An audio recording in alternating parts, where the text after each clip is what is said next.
It's the all-wheel drive event at Lithia Ford of Boise. From hunting trips to ski trips to trips to Grandma's house. Nobody does AWD like LFB, Lithia Ford of Boise, where Ford begins in Idaho. Eat Lux your way with the Lux Cravings boxes from Taco Bell. There's the classic $5 box, the indulgent $7 box, and a whole new obsession in the $9 box, the flaming hot grilled cheese burrito. Try the Lux Cravings boxes at Taco Bell today. Find your sun with Sun Cruiser Vodka Iced Tea. Made with real iced tea and real vodka. Cold, refreshing, and made for moments like these all year long. Let the good times cruise with Sun Cruiser. As sports fans, we may cheer for different teams, but there's one thing that we can all agree on. We want the game to be big. And with 3 levels, 30 cabanas, a 143-foot screen, 6 clean pools, and endless cold drinks, it doesn't get any bigger or any better than Stadium Swim in Las Vegas. All sports, all seasons. It's more than a pool deck. Stadium Swim. It's the only thing like it in the world.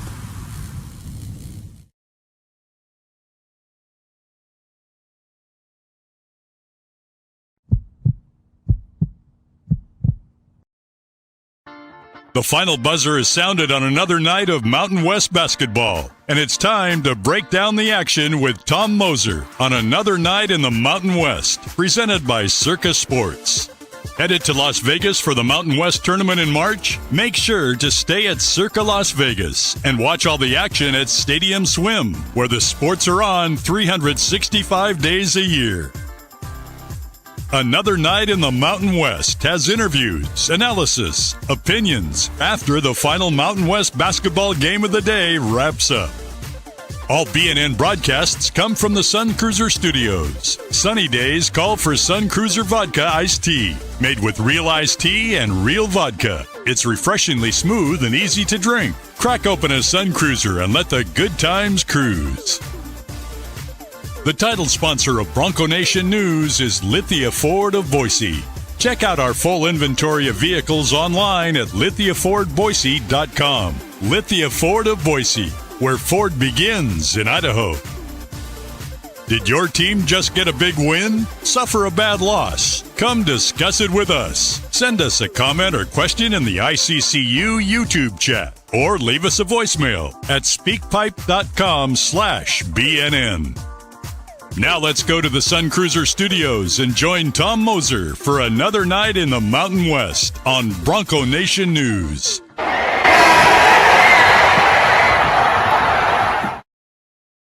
Good evening, everybody.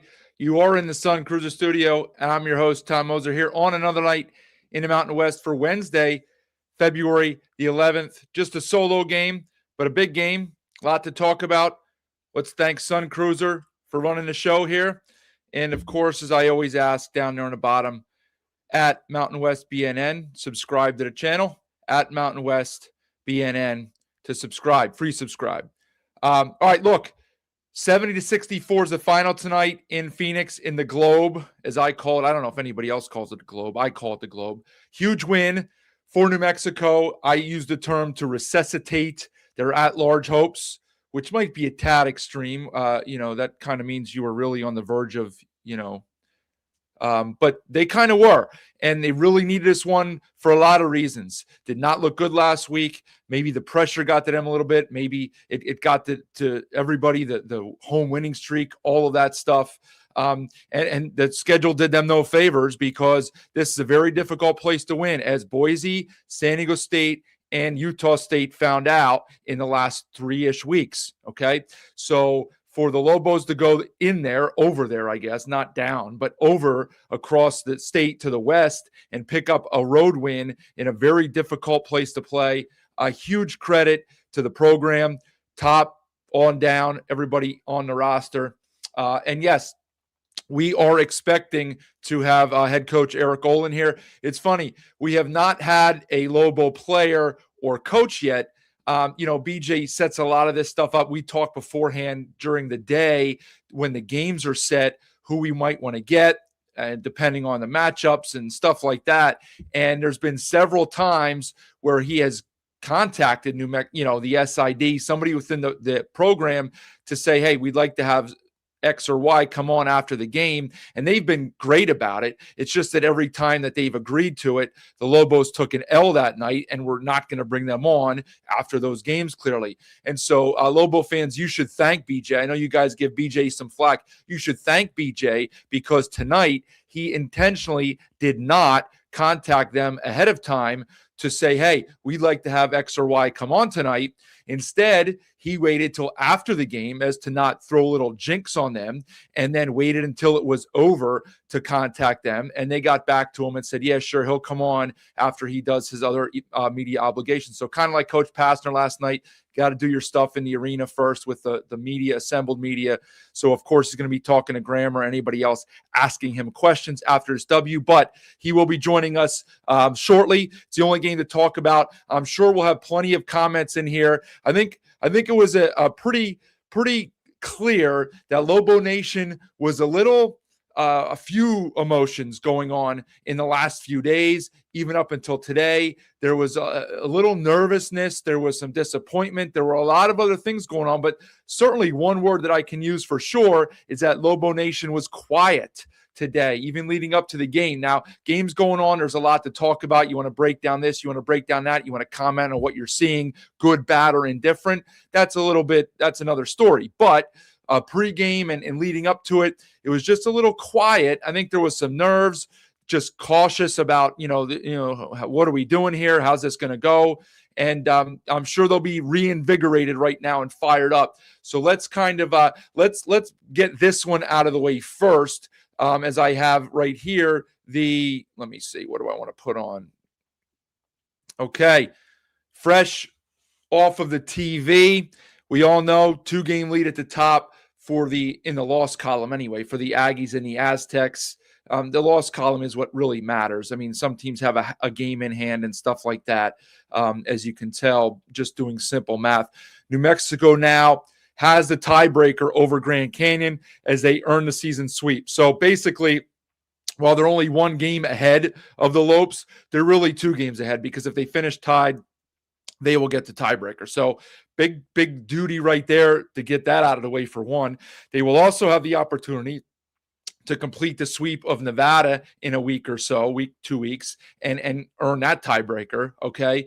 So they're in a good position to get the 3 seed, but they do have some difficult games coming up, okay? Grand Canyon now, they look like they're going to be in that 5 or 6 mix. Remember, they do not go to Nevada this year, and they lost in Reno. So they don't have tiebreakers over anybody in there in that 3-4 range. They do have a tiebreaker over Boise, but they also lost to UNLV. So depending on who's tied where, a lot of our focus has been lately on the top, for good reason, right? Who's 1, who's 2.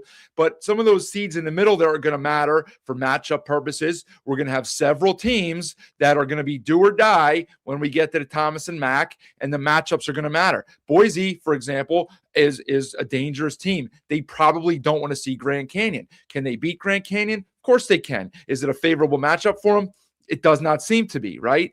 Maybe Grand Canyon now doesn't match up well with New Mexico. I don't know. I mean, clearly we saw a tale of 2 different halves, kind of. But, a big win in the pit against the Lopes for New Mexico. And then they, kind of win this, I wouldn't say convincingly, but a dominant first 16 minutes.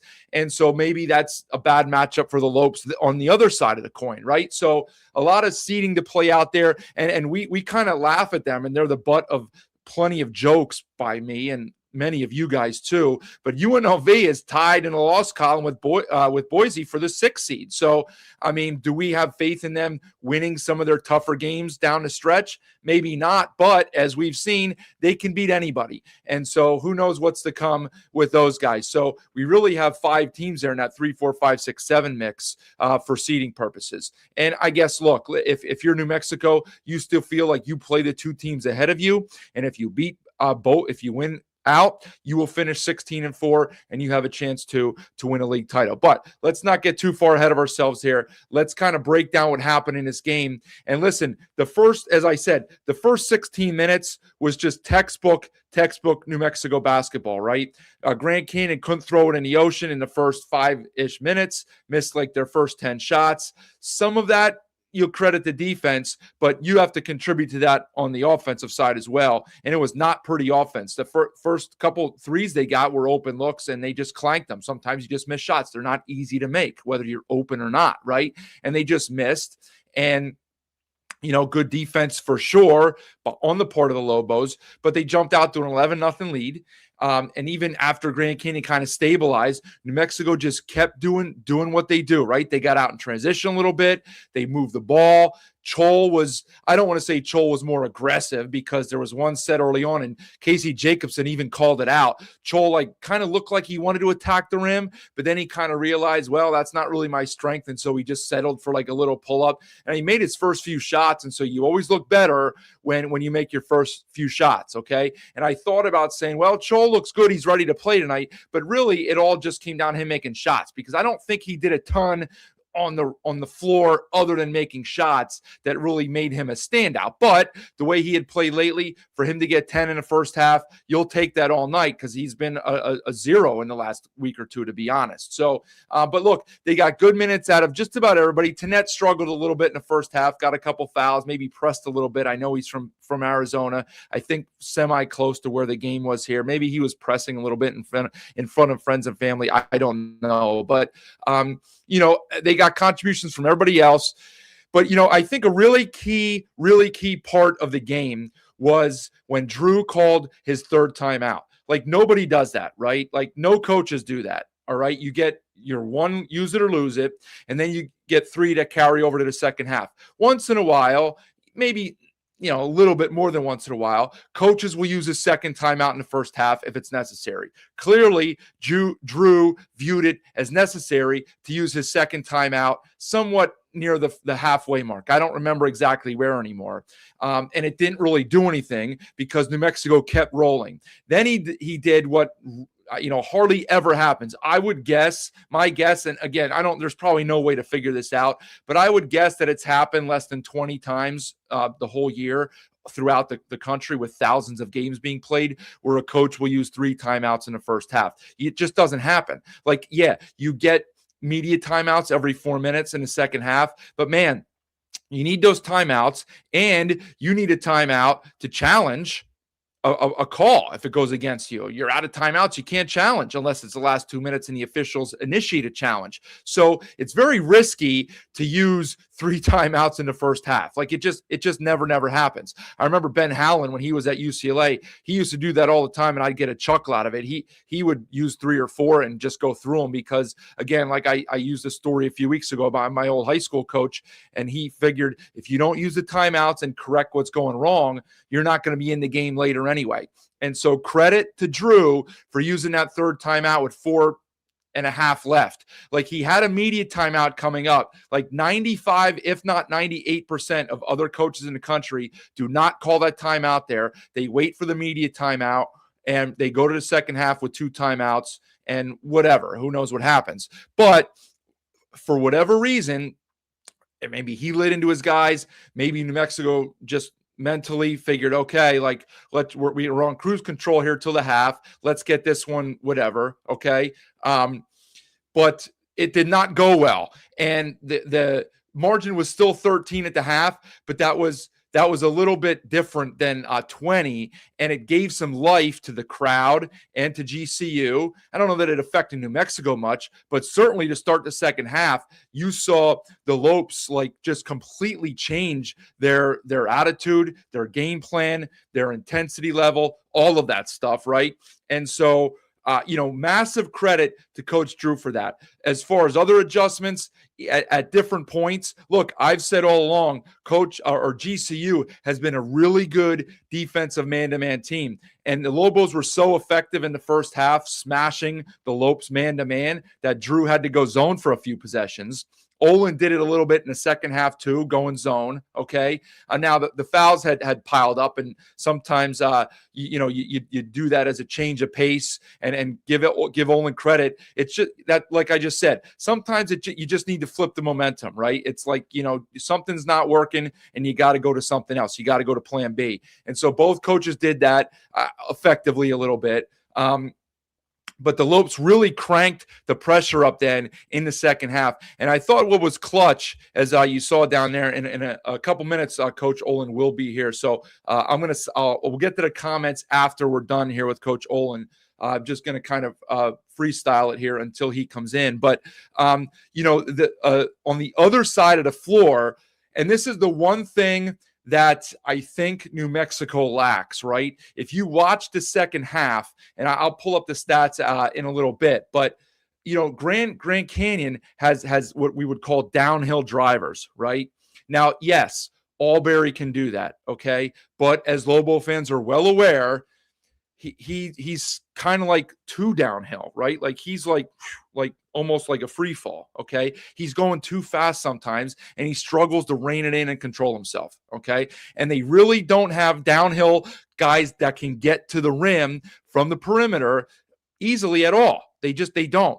On the other side of the coin, look at how Grand Canyon just attacked the rim in the second half. And it was multiple guys. Makai Williams, he's got a little bit of Albury in him where he can be a little bit out of control at times. But really, Moore and Henley are the definition of downhill drivers. They really attack. And the other thing is the Lobos don't defend those positions very well. Like for as great of team defenders as they are, maybe they struggle, as we've noticed in the last week or two, on the ball. And so what happens then is you need help defense. Guys get open on the perimeter. But Grand Canyon wasn't taking advantage of that the way that Boise did on Saturday. When Boise was raining 3 after 3 after 3, Grand Canyon was exploiting it by attacking the rim. Looks like we have Coach Olin here. Coach, do you have me? Oh. Huh. Yep, I'm here. All right. Yes, I got you, Coach. All right, Eric Olin joins us here on another night in Mountain West, fresh off of his team's 70-64 victory. Coach, thanks for joining us. What a game. You guys controlled the first 16 minutes, and then the second half, they made you work for it. What was the main thing that really kind of flipped the script there early in the second half when the Lopes worked their way back in? Yeah, I didn't love the way we closed the first half. I thought we made some really, I don't know if they're uncharacteristic given how we played last week, but certainly some mistakes from us down the end of the first half. Didn't manage the end of it well. Had some rotational errors and some bad fouls that allowed them to close it on like 7-0 or 9-2 or something going into half. And then in the second half, I just thought their physicality on the ball really bothered us. We weren't able to get it moving the same way. Like in the first 16 minutes or most of the first half, we felt like our ball movement was really hurting them. We were able to get in the paint, spray it. We got great looks from the perimeter, and guys were knocking them down. And I just thought their aggressiveness and their physicality flipped the game. Yeah, you mentioned it. They were definitely in your grill a little bit there in the second half. You got some open looks in the first half, not so much in the second half. On the other side of the coin, offensively, they seem to take a much more aggressive approach in the second half. I was just talking about this by myself, really attacking the basket. That gave you guys some fits. They got some downhill drivers. What did you see there that was different? Was it your guys kind of backing off a little bit? Was it just them being more aggressive when they kind of, really took it to you in the paint? Yeah, I mean, so they made a good adjustment. I thought we did a really nice job when in dealing with the ball screen, right? A lot of middle ball screen from them. I thought our guys did a nice job beating ball screens, getting some of those mid-range. Like I thought our contest level was really good in the first half, and they went away from that and they put their 5 down in the dunker spot and really just went at us one-on-one. Not some, it was an adjustment for us. Their spacing was good. We weren't able to shrink the floor the way we would have liked, and then so we gave up some straight line drives and put our bigs in difficult situations and then even when we were in position, not every vertical contest was great. And then on some of the good ones, I can remember a couple from Williams that he finished through pretty good contests. Yep. Like those good plays. They got good players, especially getting to the basket. More Hanley and Williams are a handful. So we tried a little zone late in the game, and that sort of slowed them down a little bit, and we were able to get just enough stops to get out of here. Absolutely. So I think a key play in the game that's not going to probably be discussed a lot is when you made that challenge. There's probably about 5 minutes left. You only have one timeout. So if you lose that challenge, you're out of timeouts for the last 5 minutes. You challenged one the other night and it didn't go your way. Take me through that process there. Who's telling you what on the bench to go challenge it? Because let's be honest, the players are always going to tell you that it's out on the other team. So you can't really trust the players. Take me through that process there with the challenge that went your way, and that was a huge play. Yeah, the other night I used it really early in the first half, but those sometimes we want to think about like the value, right? So on a goaltend call, like if you're right or you get that one, it's worth more because you're getting points. So sometimes we factor that part of it in, and that's why we went early. 5 minutes to go. I usually hang on to the timeouts for the end of the game. So, it just felt like at that moment we just needed the ball back, and Jonas Simmons, all our GAs on the review, did a great job, got it quick, and he was confident in it. So we just went with it, and fortunately, we were right and got the ball back, and that was a big play in the game. Yeah, no doubt. And as you said, you contested. I don't know that they got many open looks at all in the last few minutes when it became a one-possession game there. And to be honest, you didn't really get many good looks either. It's just the fact that your freshman, Hall, like a step back 18-footer from the baseline, you don't see that shot taken much in college anymore. So for a freshman to make that shot, you were holding a 1-point lead, but to give you that separation and a 3-point lead from a freshman, speak about that play. What no timeout called. You're just going. What did you see there, and talk about the stones that it took for Hall to make that shot? Yeah, I don't like to use timeouts to just get the ball in the guy's hands who's already got it, right? So,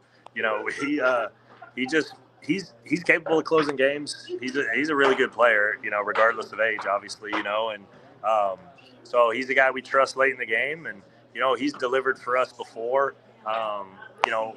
He just wound it down. Honestly, we were a little late to the screen, so he just had to do it all by himself. But we gave him the whole side of the floor. He was able to get enough depth where, he got his shoulder on more and created enough separation. He's a big-time shot maker, and we just have a lot of confidence and trust in him at all times, but in particular late in the game. Yeah. All right, well, Coach, let me get you out of here with one more. As you mentioned, not your best week last week, and now you got to make a daunting road trip here. They've already knocked off Boise, Utah State, and San Diego State at home. Take me inside like the locker room in the last few days of practice after the loss to Boise Saturday. The leadership, what you saw at practice, how were the guys? Obviously, they responded with a ridiculous first 15 minutes tonight. But what did you see leading into the game here that kind of gave you the hope that you guys could pull this one off? Yeah, we're just proud of our guys. Like it says a lot about their character and their toughness, because those are disappointing, right? Those are disappointing results coming in. And it's funny. Like we try to stay even keeled. I tell our guys all the time, you're never as good as you feel when you win. You're never as bad as you feel when you lose. Like reality's in the middle. We want to live in that reality.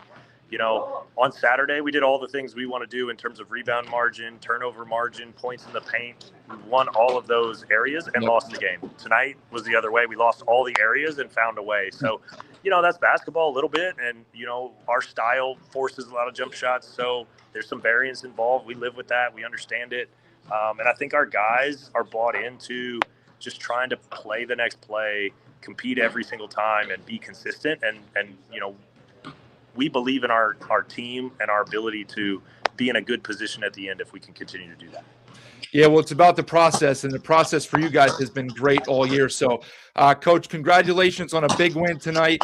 And on top of that, I'm sure you guys are thrilled. You got a few extra days off here with the kind of off for day or bye, whatever you want to call it, coming up this weekend. So I'm sure they'll enjoy that.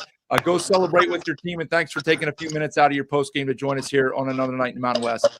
Yeah, appreciate it. Thanks for having me on. Appreciate what you do for the league. No problem, Coach. Thanks. Take care. We'll talk to you again. Have a good one. You too. All right, there he is, Coach Olin, as they all are when they join us here, from a happy and joyous locker room there in Phoenix, where the Lobos pull off a massive road win, 70-64 over a game Grand Canyon unit. And as I said, Coach Olin, he kind of reiterated a lot of the thoughts that I had said before he came on here. I had saved that review question, and it's funny because I first guessed that review on Saturday when he made that review early in the game, even if it was technically like a missed call. I thought that was too early to challenge that. And he kind of alluded to that when he answered my question about it. But that was a huge play in the game. He mentioned the same thing that I did about the downhill drivers of GCU being difficult, talked about going to the zone, talked about everything in there that were keys to the game. So, look, they did what they needed to do. And the last thing he said is really important too. Like, he knows what he's doing. And he also understands that you win the stat sheet on Saturday, you lose the game, and it flipped tonight. That's sports and that's basketball, right? But if you keep your process the same and you do good things will come of it, right? You have poor leadership and poor coaching, and you play a game like you do Saturday where you only turn it over a handful of times, you out-rebound your opponent, you shoot the ball pretty well, and you lose because the other team plays a better game, and you're disappointed and you're deflated. Not every team bounces back from that because they don't have the leadership and the coaching that a New Mexico does, right? So massive credit to Olin and his staff and the players, for the huge win. Let's roll through some of the comments. And again, thanks to Coach Olin for joining us for his first time. I'm sure if they get another win down the stretch here, we'll get a coach or a player on. Let me talk about Sun Cruiser again. Go get yourself a Sun Cruiser. I know we got a few listeners that do. And if you haven't already subscribed, down at the bottom at Mountain West BNN for a subscription, free subscription, just the word subscription. So a lot of Lobo fans in here. Jer says, huge win for the Lobos. Concerned about them because aggressive guards that extend the perimeter cause problems. Yeah, there's no doubt. And I think that's where I was before Coach came in. There's just not a lot of good, and that's maybe where, he's been forgotten because he hasn't played in 2+ months. And he was much maligned even before he went out because he was basically a slightly better than zero offensive player. But Chris Howell would do a nice job defending these wing guys, at least one of them. He'd be a good matchup for Henley tonight, right? And some of the other guys. I don't even know. We'll have to ask Jeff, or maybe some of you guys know what his deal is, if/when he's coming back. No idea, right? Nick says the Lobos really needed this win. 100%, they needed this win. And they scrapped it out because they momentum, when you blow a 20-point lead and you're on the road and that place is jumping and you've lost 2 in a row, I'm not saying in a 1-point game that they're going to fold their tent and kind of give in and give up. But man, it's easy to, and the one thing that Coach added to the end of the first half, which I didn't really add. He did add this, and I had thought it, but I just, it slipped my mind. They did take some poor shots. They took a couple in the second half, but that happens in all games for every team, basically, right? But they did, and he spoke about it. They played a poor last 4 minutes, took some bad shots. 10 turnovers in the first half was way too many. I don't know how you scored 40 points. They didn't even score. They scored, 2 points the last 4 minutes, had 10 turnovers, and he still scored 40 points. I don't even know how you do that. That's efficient offense. But, they had some bad shots in there. But look, I don't even know. I lost my train of thought, whatever the heck I was saying there. I think I was just talking about the fact that, it wasn't easy, but you blow a lead like that, and it's easy for somebody to go off script and take a bad shot, or to have a breakdown defensively, or to give up an offensive rebound. They gave up several tonight. I haven't put these up here yet. Let me see if I can just for a minute put the stats up, because I haven't really dug into them too much myself from the team perspective. Let's get this on the screen quickly. Just leave it up for a minute or two. There we go. Okay, so what do we got on the boards? So 14 turnovers, so they only turned it over 4 times in the second half. The rebounds, 35-31 advantage for Grand Canyon, and they had 11 offensive rebounds. So, you'd like to clean that up a little bit, and it led to some second chance points, 13 of them for Grand Canyon, only 5 for New Mexico. And I mean, I don't think it bit them much late because I remember Jacobson saying that it was 13-1, and that was seemingly like early to midpoint of the second half. So they didn't get bit by that late in the game. I mean, look at that 3-point field goal percentage right there. 56% for New Mexico and 16% for Grand Canyon. That's kind of your game right there. Amidst everything else, that's kind of your game. Like one team shoots 56% and one team shoots 16% from three. I like the fact that New Mexico only took 16 threes out of 51 shots. They only took 51 shots. Grand Canyon outshot them by 9. So they won the shot volume battle, and they got all their points from there. Look at that. Williams, Moore, and Henley combined for 52 of their 64. That's a pretty high percentage for three guys. They didn't get much at all in the paint. Demerol only 4, and he played 28 minutes. Owusu Anane, who was great against UNLV when the rest of the team stunk it up, 2 points on 1 for 6 and 0 for 5 from the 3. So he did nothing inside. He did grab 10 boards, but a good job, on the interior defensively by the Lobos to kind of shut off Owusu Anane. Although the ball was in the guard's hands for much of the night, but still credit to Bullion and Rock and some of the other guys banging inside against Owusu Anane. Stromer was a 0 tonight. He had 2 points in 10 minutes. Evans hasn't done much lately. Breidenbach, 10 minutes, 4 points. So really it was the three guards who played the whole game and kind of took a lion's share of the shots. Forget about the points. I mean, look at that. Williams took 18 shots, Moore 11, and Henley 16. So my math tells me that's 45 out of 60. That's 75% of the shots taken by those three guys. For New Mexico, Jake Hall at 23. I mean, big time. He's a very, very good player. He knows how to get a shot. He knows how to step back. He's effective using a shot fake, which keeps the defender. You might think like, well, he didn't use a shot fake there. Well, he did use a shot fake mentally because the defender has to be careful crowding too much, because if you're crowding and he shot fakes, he's going to draw a foul and he's going to go to the line and you're getting yelled at because you fouled the jump shooter. So you kind of got to give a little more space, and that allows him to get that step back 18-footer from the baseline off with 30 seconds left to almost seal the game, right? Bullion 12 and Chol 12 and Albury 9. So I think, look, well balanced, good game. Obviously, good game. A lot of other things there. Steve says Olin switching to the zone was huge. He mentioned that. Cardiac game for the Lobo fans. It's nice for a team to stay even keel. You'd like to see some more intensity. Henley, yeah, absolutely, Nick. Henley's second half was a difference for GCU. He got the room at will. He's a tough guard, there's no doubt. He didn't play great, I didn't think, in the first half, and he was coming off a very poor game against UNLV, but he was effective in the second half. And maybe that's a little bit of the Lobo guards kind of being a little gassed. I don't know. They got a little rest on the bench. I mean, Hall played 33 minutes, Chol 30, Halp 33, Albury 26, and Bullion 29 to net 23. So they got a little more bench minutes than the Lopes did. Jake Hall, certainly, I mean, I don't know how he won't win freshman of the year. There's so many good freshmen in the conference, but like you kind of have to give it to Hall. Like he's been very good almost. Oh, yeah, that's funny. I didn't even see that. Jazz says it right there, freshman of the year, Jake Hall. I mean, he kind of has to. I mean, I get it. There's still 1/3 of the conference season left, so a lot of stuff could happen. He could go completely blank and in a slump for the next 3.5 weeks.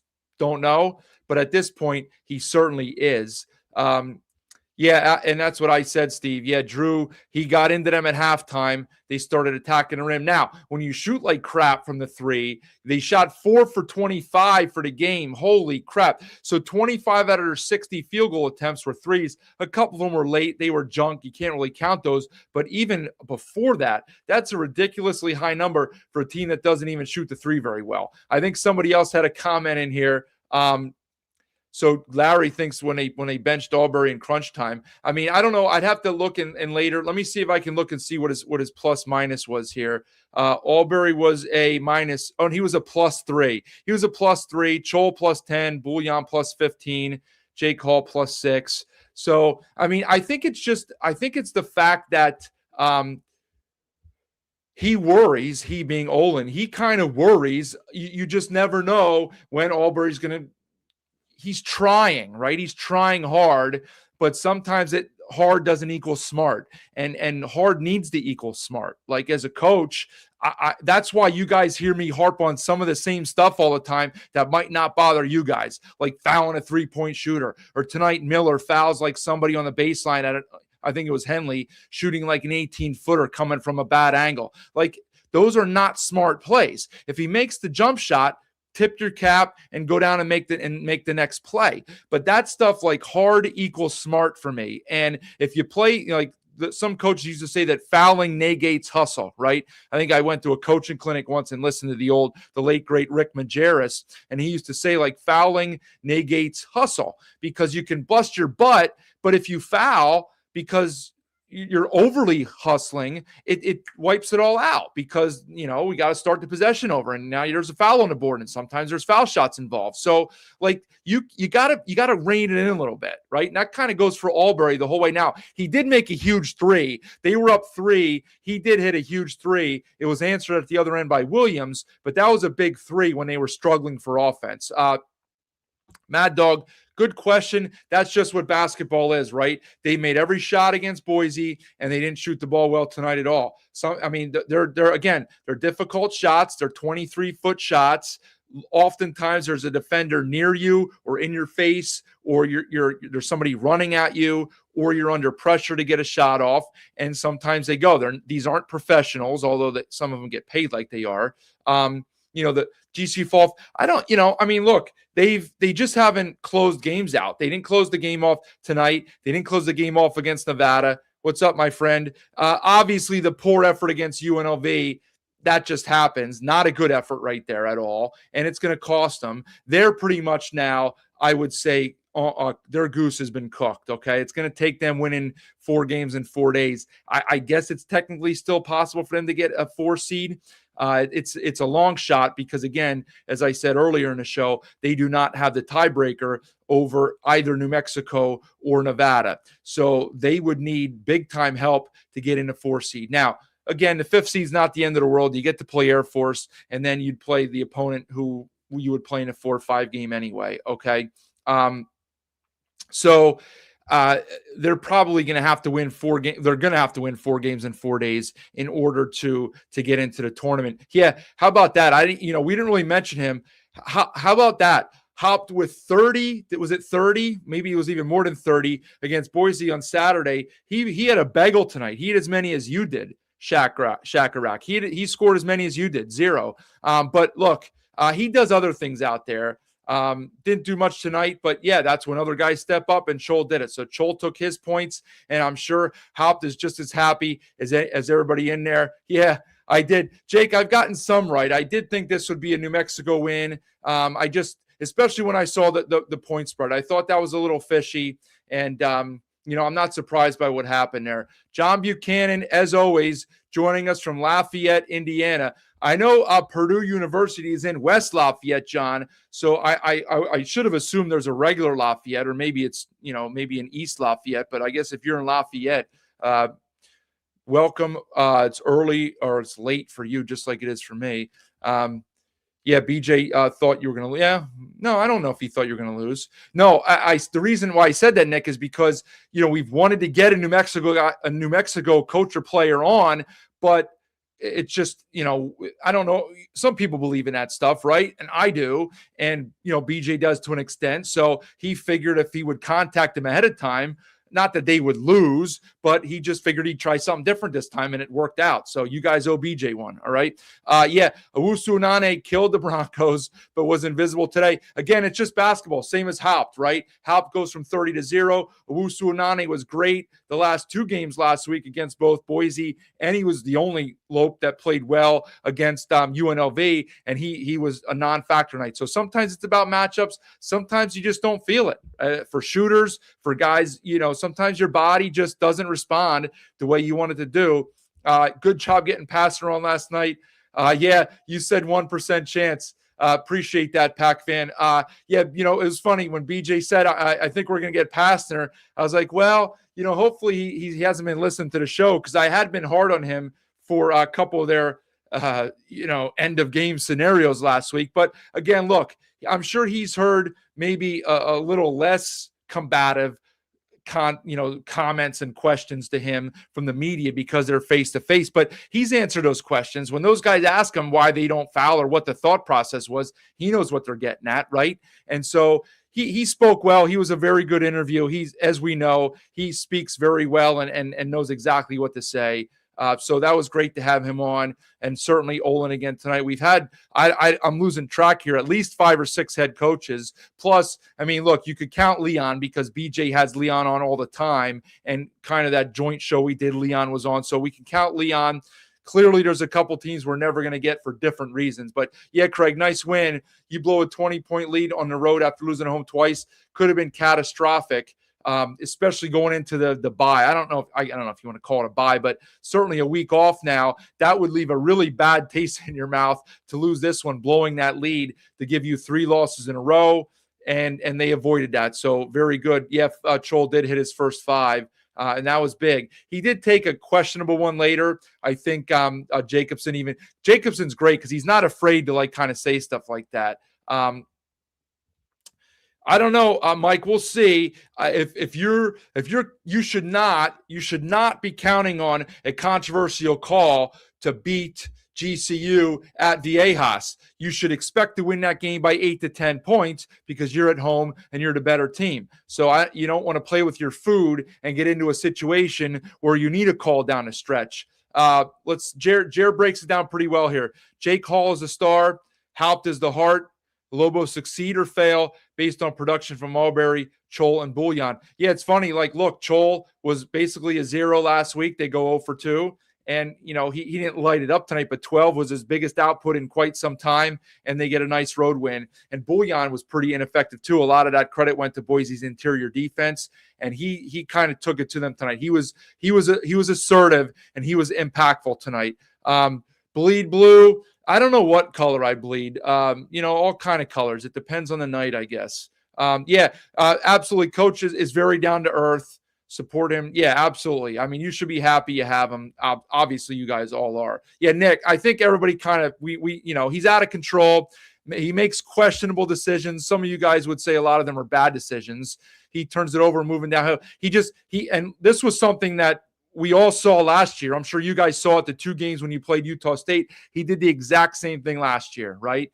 And so he can bring some good to the floor, but that's something that you'd like to see reined in. And I'm pretty sure that coach or one of his assistants has pointed that out to him, either in the film room or on the practice floor or wherever it might be. But it's tough to change a leopard spots. The guy's been playing this way for probably 4 years of college and 4 years of high school and 650 AAU games. And it's hard to just kind of decelerate, right? You got that sports car on the open road. You used to go a 90 on the highway. You don't want to slow down and go 72, right? Who wants to do that? So Albury wants to get it and he wants to go. That's just what he wants to do. So the crazy Lobo says their offense depends on getting stops.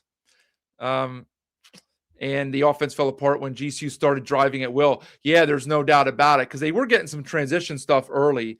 It doesn't show up on the board that they got a lot of transition buckets. What do we have here? Do we have a highlight package? Let's see. Here we go. Let's see what we got here. Courtesy of oh no, we lost it. Did not want to play. All right. Anyway, let me continue with the live streaming, folks. Let's continue with this. They fall off until they play Boise. Yeah, I mean, maybe that's your kryptonite this year, that you don't want to see them in a conference tournament. Yeah, Robert, I don't know. Where are they at? I said they were pretty quiet all day. I think they were just apprehensive and nervous. This was a big game here. And so, they're back. We got a lot back. That's right, Jazz. That was your coach. Very well spoken. Certainly knows his stuff. Yeah, I know. 2 straight nights of a coach praise. Yeah, I don't know. Hey, we must be doing something right here. So we'll take it. We'll take all the compliments we can get. The Lobos did need it bad. A lot of comments praising the Lobos. Good job, Lobos, Michael says. Okay. Oh, interesting. All right. So let's go. There we go. Here we go. Let's take a look with the commentary from the FS1 crew, Trent Rush and Casey Jacobson. They do a really good job. Here's the flying start for the Lobos. Chol was hitting here. I think Drew used his first timeout right there at 11-0. That's when I kind of joked that the Lopes would be able to take their masks or their blindfolds off and get going. But there's Hall. He just moves well without the ball. You see there, we call that like he's sliding to the corner as a guy's driving because you're going to have help. And it's tough to look at that attack and drive by Bouillon. But when somebody's penetrating, the defense has to shift, and you stand still, you're easy to guard. You move without the ball, it becomes more difficult to guard you, and Jake Hall knows that. So you can tell, look at that, moving the ball right there. So there's something that doesn't show up. Well, I guess it does show up as an assist, but Halp, he knew where he was going with that ball before he even caught it. And it's a 1-2-3 for a layup, or for a 3 for Hall, which is basically like a layup for Hall.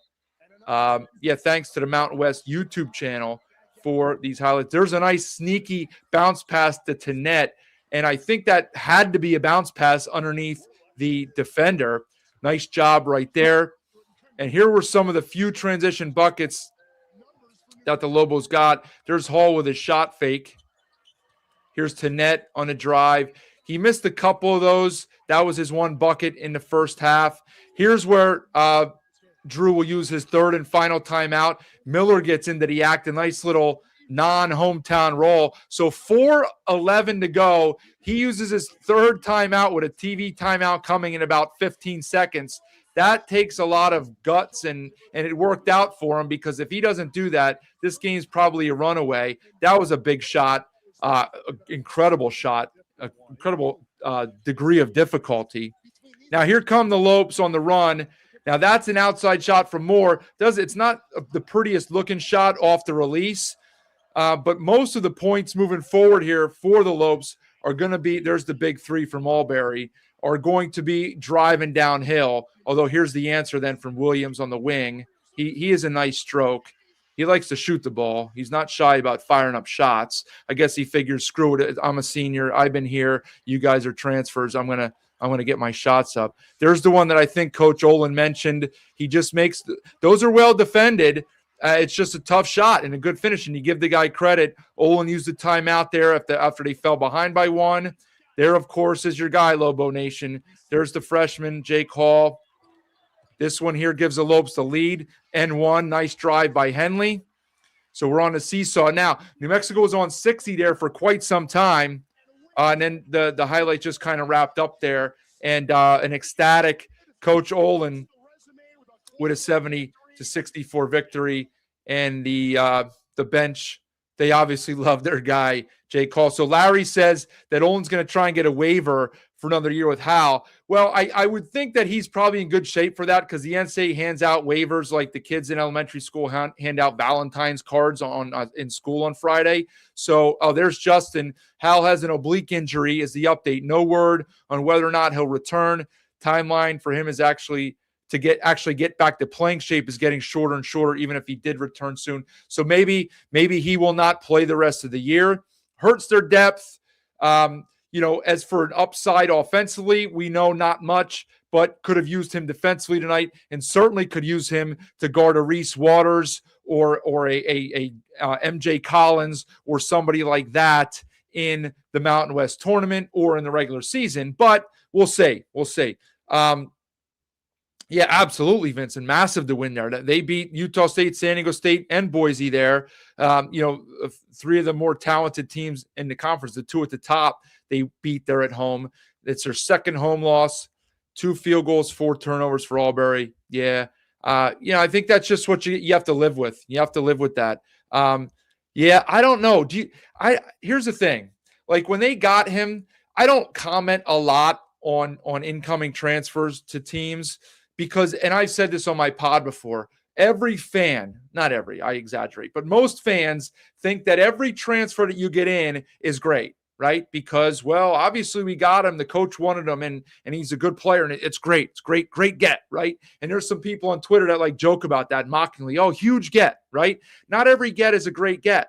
And the fact is, like, if Utah State is a comparable program to New Mexico. So if Utah State wanted to keep Albury, they likely would have kept him, especially with the coaching change. Now, is it possible that Albury didn't like Calhoun and wanted to get out of Dodge? It's possible, okay? It is possible, right? But the other guy stuck it out there, and we know Falslev's a different kind of guy because he grew up in Logan and all that stuff, so he wanted to stay there. But there were other guys in the team last year that stayed, and he could, if he wanted to, he could have stayed, or maybe they didn't. I don't know, okay?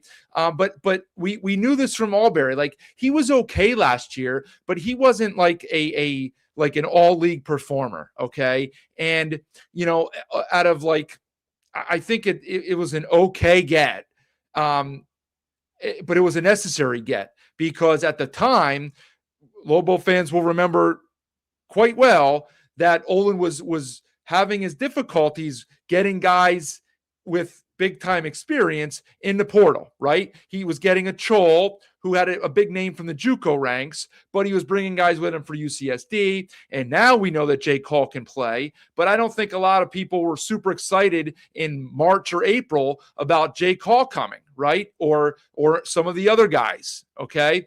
And so it was kind of like, well, here's a proven guy, and we'll take him, right? And so I just think that that's kind of what it is. He averaged 17, but I think it was for Queens in the Atlantic Sun.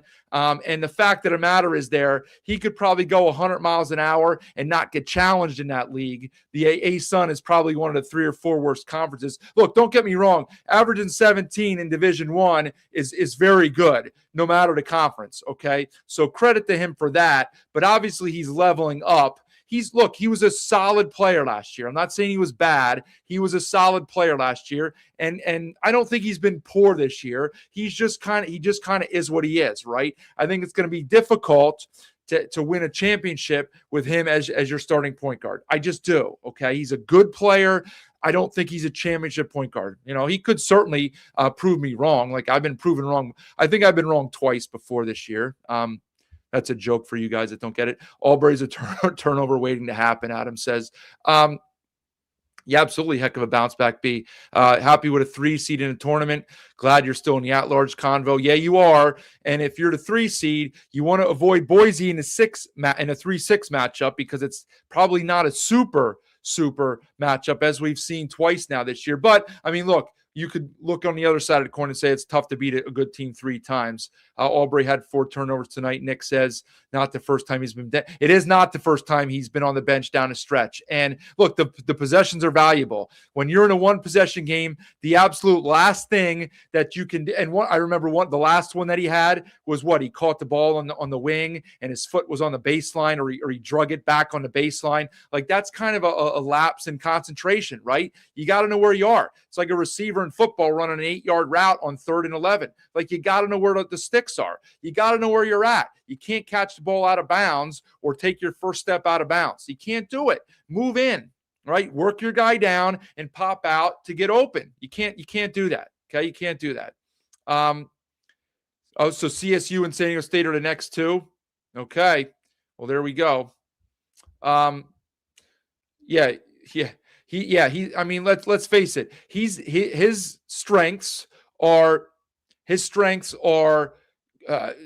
getting out in transition, and it's not easy to do in conference play against good coaches. It's just not. He's not as effective in the half court. Now, again, he did bury that big 3, and he shoots it at a higher percentage than I would have guessed. It's kind of like somebody the other night said Templin shoots 35%, and I wouldn't have guessed that either. And I think Jacobson said on a call tonight that Albury shoots 36%, but it's not really what you want him doing. And I would agree. I'm sure when he launched that 3 with a 3-point lead, Drew was probably like, I'll let that shot go. And then he hit it, and you're like, because you don't expect him to make those, even though he makes 36% of them. So BJ says Grand Canyon still has to play San Diego State, at San Diego State, and at Utah State. Yeah, obviously they'll be hard-pressed to win one of those.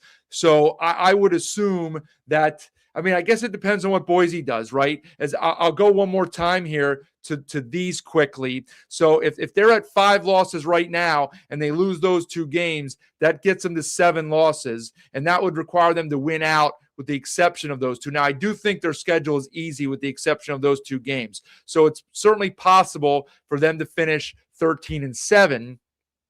Can Boise finish 13-7? That's going to be difficult. That would probably require them to win at home against San Diego State. Can they do that? We'll see. Okay. It's possible, right? But that would get them in that slot as I think, let me get rid of this. Okay. And then we have this on the screen as we look at the upcoming schedule. And so what does it do? So they have San Jose State, you win that game. They have, even though it's away, home Wyoming, home UNLV, and away Air Force and home Fresno. Yeah. So look, they're going to be large favorites. And, the Ken Pom predictions right there have them by pretty much double figures in every game, except for those two that they're huge underdogs. So they probably will get to 13-7. And a shock result on the road at either of the AHOS or the Spectrum, would get them to 14-6. It's going to take a lot of work. I don't know that it can happen, but defense travels. The problem for them is those two teams are going to be looking for revenge because they lost to both of those teams. Who are we looking at here? So we're looking at Boise. Obviously, the revenge game on Friday. I'll talk about that one in a few minutes. And then, this is what BJ said the other night. Ken Pom has them favored in 6 of their 7 games. So Ken Pom has them winning by 1 at home against San Diego State and at Colorado State by 1 as well. I think, look, the fact is it's going to be very difficult to go 6-1 here. I know Uncle Ken says they'll go 6-1. I think it will be difficult for them to go 6-1. And it's a shame. Like 5-2 is very doable. I think if you don't go 5-2, that will be disappointing. Like I don't think they'll lose Friday, but it's going to be very challenging to win in Logan, right? Can they do it? Of course. It's the same way that they did it on Saturday because Leon will have a game plan. His guys won't be intimidated and they'll play hard. It's going to depend on how, if Utah State plays their A game, it's going to be difficult for Boise to win. And if they don't win that game, I don't care what Ken says, Kenny, and I love Kenny because he likes his curling, but it's going to be difficult to win the last 5 games. It just is, right? Like you're asking to win 5 games. You're asking to beat San Diego State, who's going to be life and death for a conference championship at that point and an at-large bid. And then if you win that game against San Diego State, then you have to go on the road and follow it up at Colorado State. Now, is CSU the most intimidating place to play? It's not, but it's still a road game with travel after a big win, senior night. Not that they have a bunch of seniors, but like probably their last home game. That will not be easy, and that's why Ken Pom has it as a 1-point win. Who are we looking at here? This would be UNLV, the Rebel. Okay, so at Boise, we'll give them a loss there. Colorado State home. I mean, you have to favor them in that game now. I mean, Ken does by not much, but I would think they win that game. They lost in Fort Collins, but it was a close game. They're playing a little better and they're healthier since then. And I don't know that CSU, even though they won at Grand Canyon, which baffles me, but I don't know that they have it to win on the road like that at this point in the season. The Air Force game they'll win. Grand Canyon. Now, that'll be a tough one at Grand Canyon, obviously. The Nevada game is one that I could see them getting. It's a home game. They didn't show up to play against the Wolfpack in Reno at Lawler. I would expect them to show up for that game. And I don't think that will be an easy game at all for Nevada. Now, could the Pack win? Of course, because you don't know what you'll get night to night from UNLV. But that will be a tough game for the Pack. I will just say it right there. And then, of course, oh, my goodness. So they end too with Utah State and San Diego State. It doesn't really matter for them whether they're home or away because we know they don't have any home court advantage. So it's going to be tough for them to finish. What do we say they are? 70. I mean, it's going to be tough for them to finish anywhere better than 11-9. And that's even kind of being generous because, again, I expect them to lose on Friday. And then their last 2 games are against the 2 teams at the top. So that would require them to win every other game in there. And that means beating GCU on the road and their rival Nevada, who's frankly better than them. So they could be looking at like 5 more losses if they lose all the games that they could. I think they'll win one of those and probably finish 10-10. So I wouldn't expect them to be in that top 6 slot then. So maybe it's Boise and Grand Canyon fighting for that, which Boise or Grand Canyon would have the edge because of the tiebreakers. Okay, let's get back to the comments here. because we're almost at an hour here, as is usually the case. Let's see. Only teams we haven't had a player on yet, BJ says. San Diego State, San Jose State, Air Force. Yeah, BJ mentioned way back in the first week of the show that San Diego State was not really going to cooperate. I don't know if cooperate's the right word, but they weren't going to participate in the program here. BJ has contacted all the SIDs, and they've all been very good about getting a player or a coach whenever we've asked. Clearly, San Jose State and Air Force for different reasons, and then San Diego State for their own reasons. So that's fine. Yeah, Mad Dog, I would hope that they, if you're a Bronco fan, you'd rather play the Lobos than the Lobos, no doubt. Absolutely, it's funny. It is a quad one win, so that will be big for the resume. I know.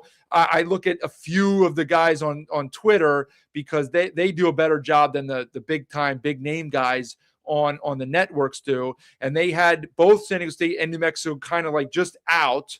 I don't know if it was first four out, but they're just out. But a quad one win changes that in a big way. Because again, there's not too many of those to be had for non-power conference teams. As BJ lists the head coaches, we have had Sundance, Vance Wahlberg twice, Bryce Drew, Josh Pastner, Eric Olin, Farouk Manesh, Leon Rice, and the assistant Craig Neal. So awesome. That's pretty cool. That's pretty cool to have. Yeah, Jello, I think the obvious answer for that, as you heard Commissioner Navarez on the telecast talking about North Dakota State coming for football only, the obvious answer here is St. Mary's, right? Like now, what do they want to do? I know they don't have the biggest arena. I know that when Randy Bennett leaves, who knows what happens to that program, but you probably have a good 5 years with Randy Bennett. Does he want to stay in that conference? Not he, but does he want to keep that program in that conference once Gonzaga is out? I don't know. We'll see. I would reach for them though, to be honest. If they're not an option, I guess you probably try UC Irvine. I mean, as a football only, as a basketball only to kind of cancel out the North Dakota State ad. I think, Nick, it's gonna be very tough for them to get up there and tie, because the fact is they're going to have to win both games against those two teams. And I think that's asking for a lot. Okay. John says Lafayette and West Lafayette, two Lafayette guys playing Friday. Javen and Gibbs. That's right. I remember that from last time. Very cool. Yeah, Jared, you said it. It was just, people sold stock too quick. And Olin kind of mentioned that, right?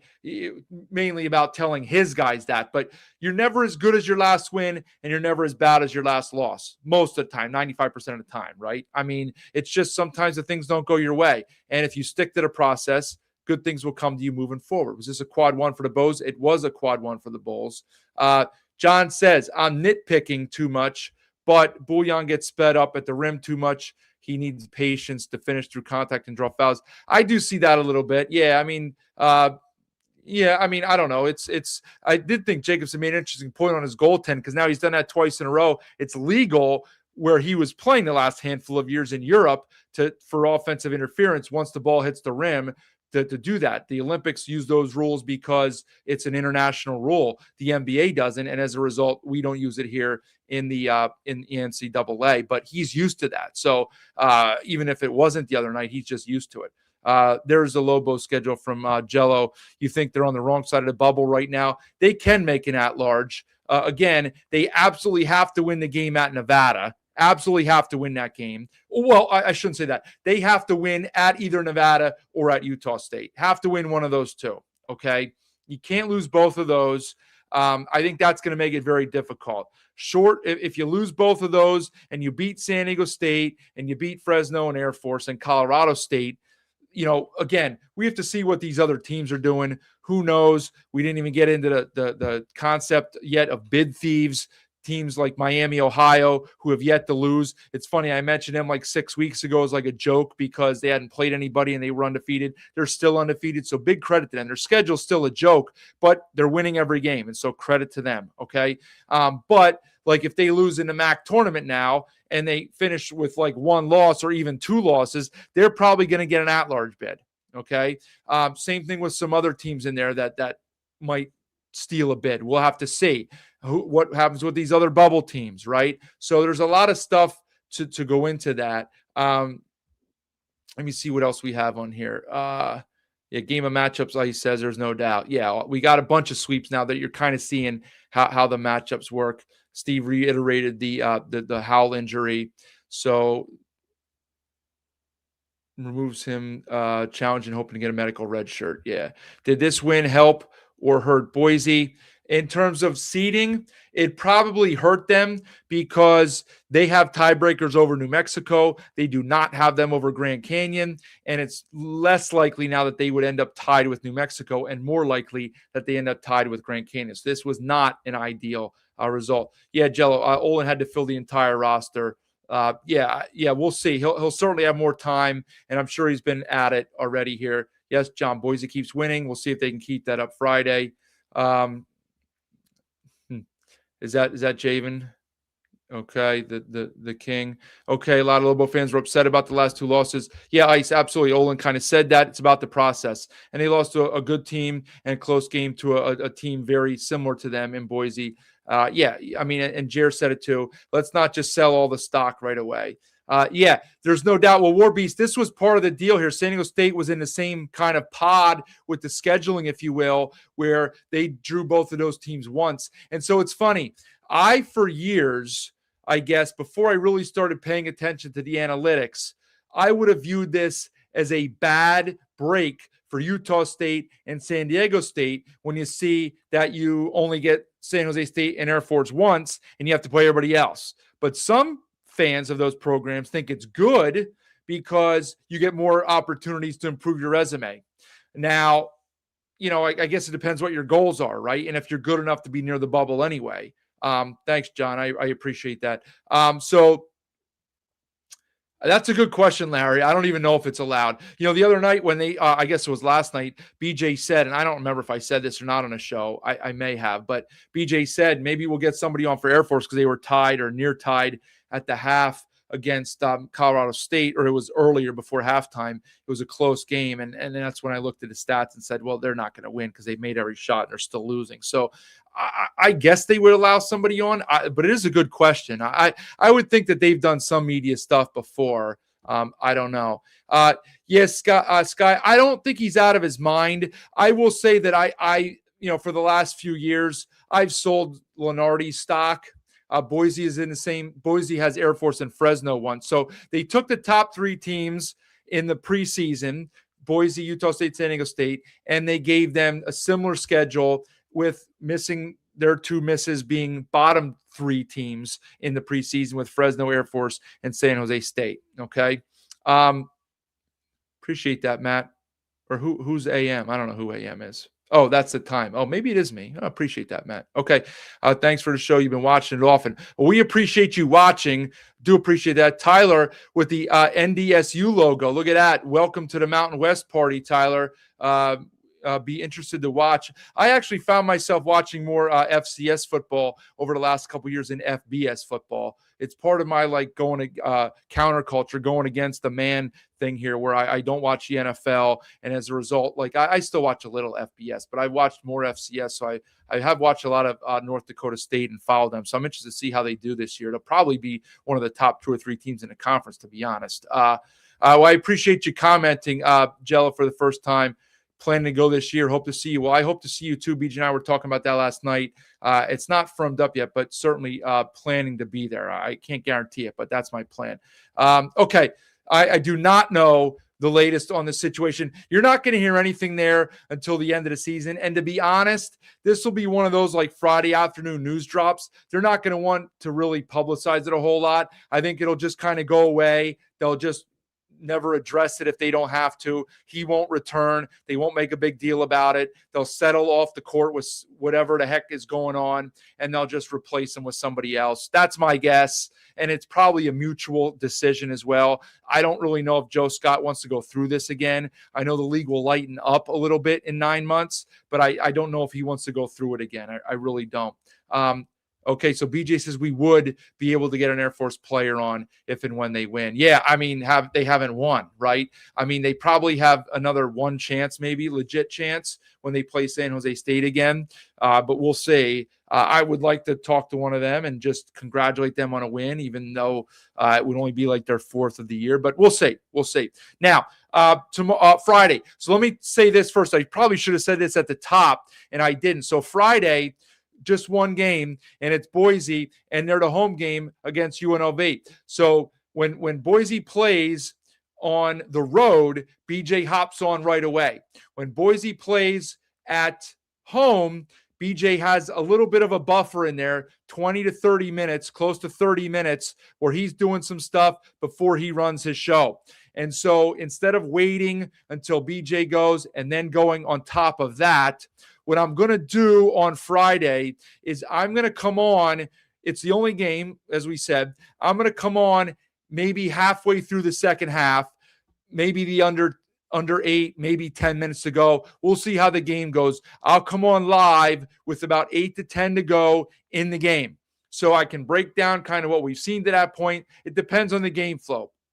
If it's a non-competitive game, if we get the bad Rebels and they don't show up, or the bad Broncos, like, they did against GCU at home. If we get a non-competitive game, I'll break it down for a few minutes and then talk about the Saturday slate, big Saturday slate for sure. We'll talk about that. And that way, it'll spill over a little bit after the game, but I'll be able to get off a little bit afterwards and then allow BJ to get on.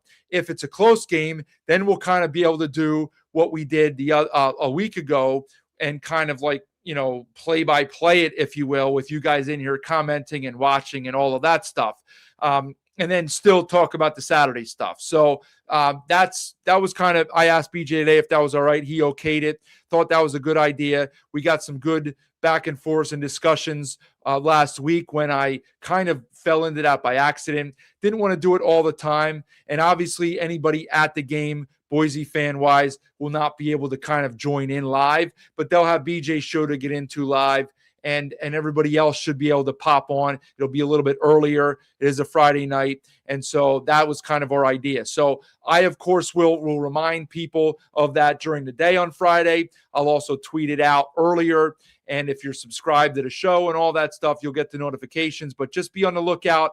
It will be earlier. It will not be after the game Friday. It will be a little bit earlier. Now, as far as the game goes, again, I've kind of mentioned it. As what do we have up here right now? What are we looking at?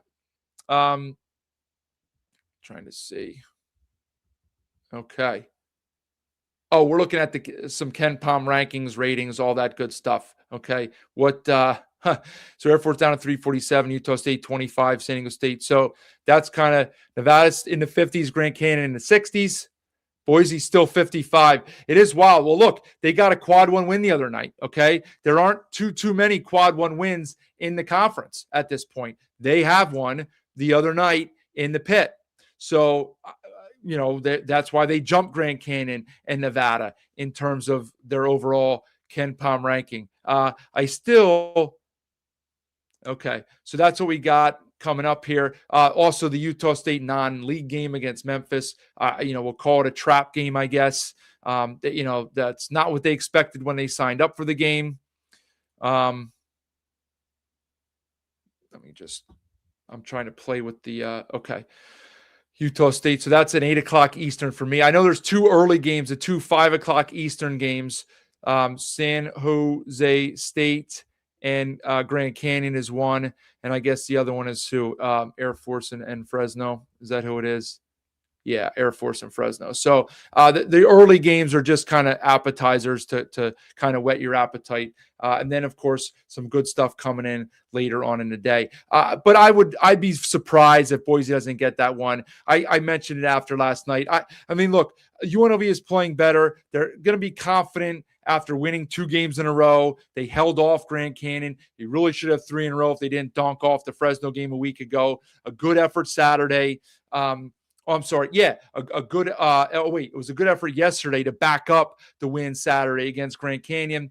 And so But this is you're getting a full strength Boise team. They didn't have Buchanan when they played the Rebels down in Vegas. They also weren't playing very good at that point. That was kind of at the end of their slide that started with the triple overtime loss at Viejas, and it just kind of didn't stop until they bottomed out there with the loss at UNLV, who was not playing really well either at the time, but they played well that night, and that's what happens sometimes, right? But I'd expect a very focused Boise effort crowd. We'll see. Let's see.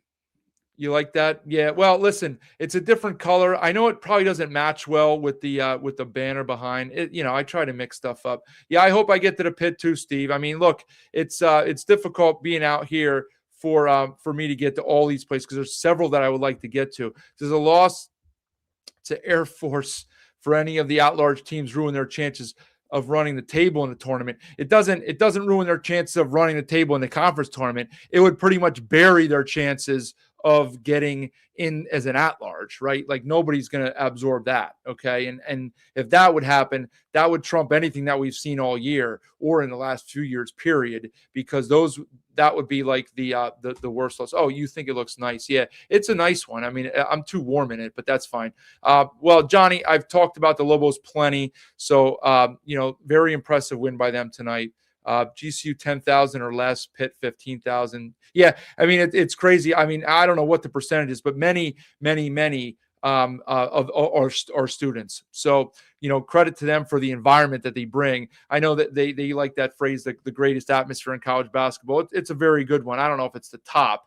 Certainly a student section, unlike many you see around the country. And it's good to have in this conference, even though it makes it difficult to play for road teams. But anyway, back to that game. I would expect Boise to win. I think that Andrews is playing well, Gibbs Lawhorn is playing well, and so if those kind of cancel each other out, advantage to Boise. They just have more depth and more players at this point, more options, more bullets in the chamber.